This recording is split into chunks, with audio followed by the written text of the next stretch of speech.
On accueille ce soir l'un des couples les plus mythiques du cinéma français, Astérix et Obélix, alias Guillaume Canet et Gilles Lellouche. Merci beaucoup d'être avec nous ce soir. Merci de votre présence. Cette fois, les Gaulois que vous incarnez ont décidé d'aller sauver l'Empire du Milieu, la Chine, rien que ça. Sophie de Vessières et Antoine Janon. Pourquoi faut-il toujours qu'on vienne nous demander de l'aide à nous? Non et non. Moi, je suis d'accord. J'ai rien en ce moment. C'est dans leur ADN. Astérix et Obélix ont toujours parcouru le monde au service des autres.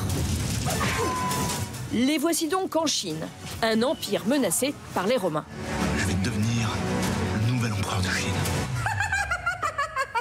Mais ça a chuté, cette histoire! Pour raconter cette histoire, il a fallu au réalisateur Guillaume Canet 2 ans de préparation. Le film comporte de nombreuses cascades, doublées d'effets spéciaux. La plupart des décors ont été construits en studio, mais pour les scènes de bataille, l'équipe s'est déplacée dans les monts d'Auvergne avec plus de 300 figurants. Merci. De rien. Des batailles homériques et un casting impérial. Qu'est-ce que c'est que ça? Comme la dernière fois, tu t'étais blessé avec. Bon, ça va. Moi, j'ai mis la jupe, j'ai mis les lauriers.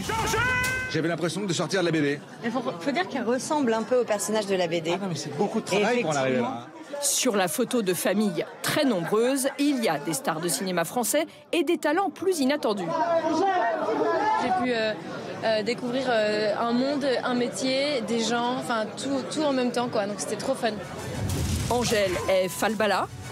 Zlatan Ibrahimovic est un soldat romain. Pour ce rôle, je devais écraser des gens. Moi, j'aime bien écraser les gens. C'était que de l'adrénaline tout le temps.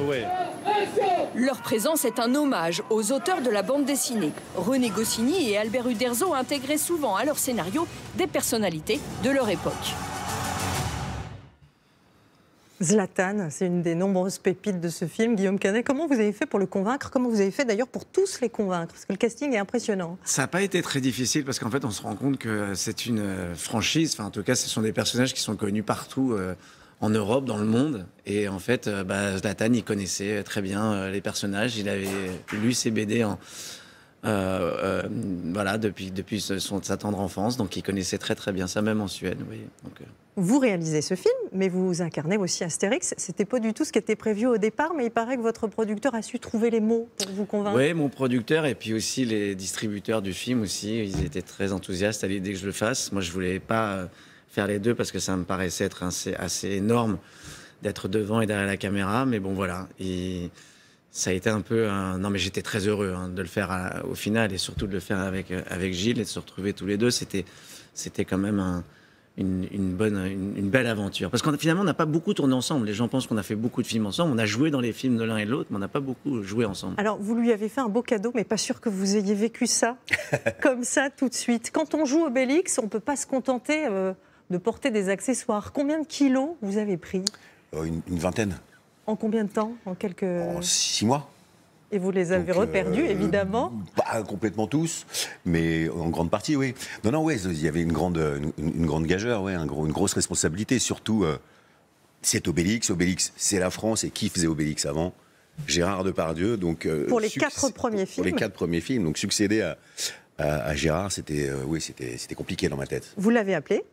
Je l'ai appelé plusieurs fois, il répondait jamais. Et puis un jour, il m'a rappelé gentiment pour me dire quoi, tu veux un conseil? Tentative d'imitation. Et il m'a dit, tu veux un conseil pour jouer Obélix? Je vais te dire un truc, c'est qu'Obélix, il a des pâquerettes dans les yeux. Voilà, c'est tout. Allez, salut ma biche, il a raccroché.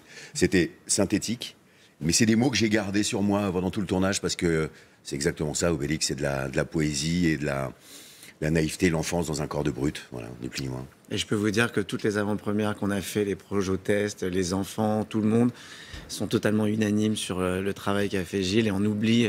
C'est pas l'idée, c'est pas d'oublier Gérard Depardieu, d'ailleurs, parce qu'on ne l'oublie pas et on ne peut pas l'oublier dans ce personnage. Il était en place. Mais en fait, Gilles a réussi vraiment à incarner le personnage de la BD. Et donc, immédiatement, quand le film démarre, on est avec le personnage de la BD. Et c'est fantastique. Il a fait un travail vraiment formidable. On parlait de votre couple. On sait qu'Obélix est boudeur, mais là, c'est une histoire de brouille, finalement. Vous êtes quand même assez fâchés.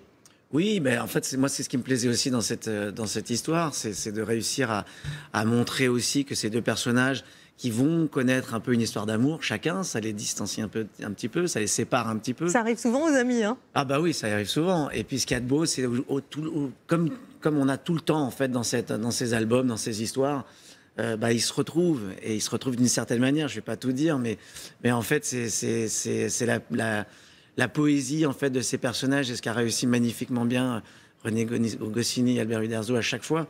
Et voilà, c'est une aventure, c'est un voyage, mais aussi une grande histoire d'amitié. Et bien justement, vous êtes aussi très amis dans la vie. Est-ce que ça vous a aidé à trouver le ton juste entre vous, ou est-ce qu'au contraire, ça a rendu les choses plus compliquées? Non, moi je pense que ça nous a aidé parce que même si on a collaboré beaucoup de fois ensemble, c'est vrai qu'on a peu joué ensemble.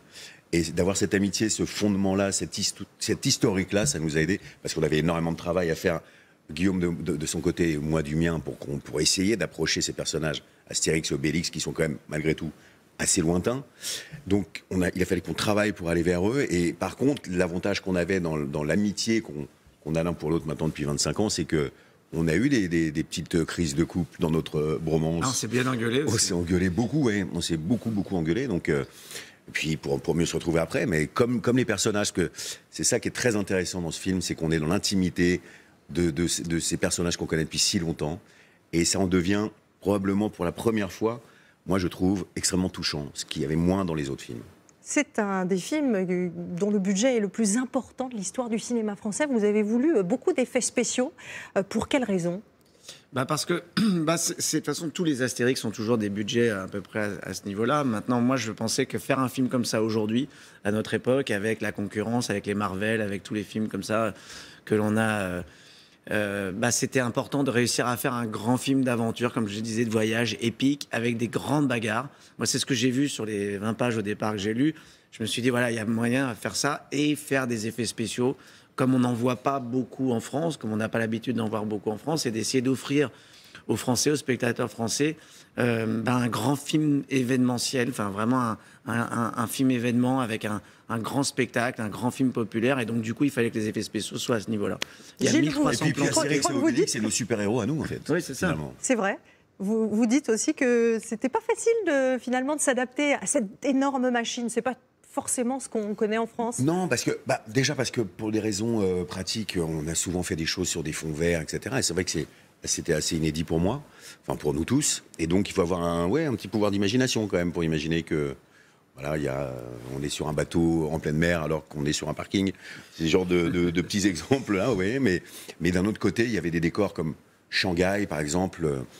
Qui ont été reconstitués. Qui ont été complètement reconstitués. Quand je suis rentré sur le décor, où j'avais 12 ans et demi, c'était vraiment exceptionnel à voir, à vivre, de voir tous ces corps de métier qui ont participé à ce film, tous les artisans, la déco, les costumes, enfin bref, c'était vraiment très impressionnant et on avait beaucoup de chance de participer à un film aussi grand. Eh bien, merci beaucoup à tous les deux d'être venus nous parler de ce film Astérix et Obélix, l'Empire du Milieu, qui sort donc le 1er février sur les écrans. Voilà, c'est ainsi que se termine ce journal.